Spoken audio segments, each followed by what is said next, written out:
We often think of hunger as a simple equation. Our body needs fuel, so our stomach sends a signal.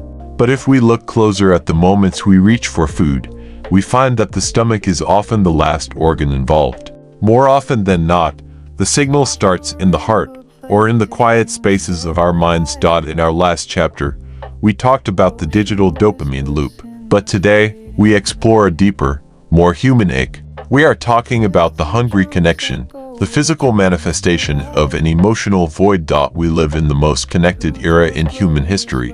We can see the faces of friends across the globe in seconds. We can watch the lives of strangers in real time.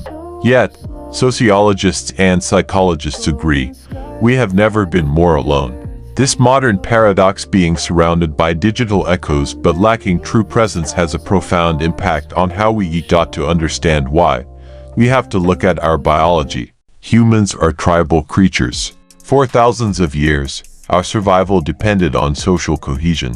Because of this, our brains evolved to view social isolation as a physical threat. When we feel disconnected or misunderstood, our bodies enter a low-level state of fight or flight.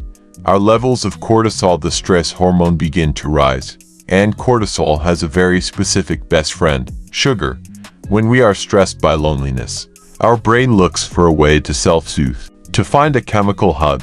High-calorie foods, especially those rich in fats and sugars, trigger an immediate release of opioids and dopamine in the brain. For a few minutes, the snack acts as a surrogate for the social warmth we are missing. We aren't just eating a cookie. We are trying to eat a feeling of safety. This is what we call heart hunger, unlike stomach hunger, which comes on slowly and can be satisfied by almost any food. Heart hunger is sudden, urgent, and specific. It doesn't want an apple. It wants something that reminds it of comfort, of childhood, or of a time when things felt simple. The digital world complicates this even further. When we feel lonely, we turn to our screens to find connection. But often, what we find instead is the digital mirror, the curated, perfect lives of others. We see photos of gatherings we weren't invited to, or achievements we haven't reached. Instead of filling our social tank, this passive consumption actually drains it. It leaves us feeling less than. And what do we do when we feel less than? We look for comfort. We return to the pantry. This creates a tragic cycle. We feel lonely, so we scroll. The scrolling makes us feel more isolated, so we eat to soothe the pain. The guilt of eating then makes us want to hide, which leads to more isolation. The cycle is a closed loop, and it's one that millions of us are trapped in every single day. So, how do we break the hungry connection? The first step is to learn the language of your own body. We need to start practicing the emotional audit.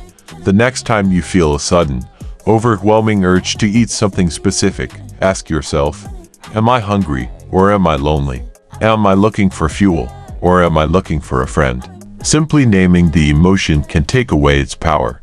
It shifts the experience from an unconscious reaction to a conscious choice. The second step is to seek high-quality connection.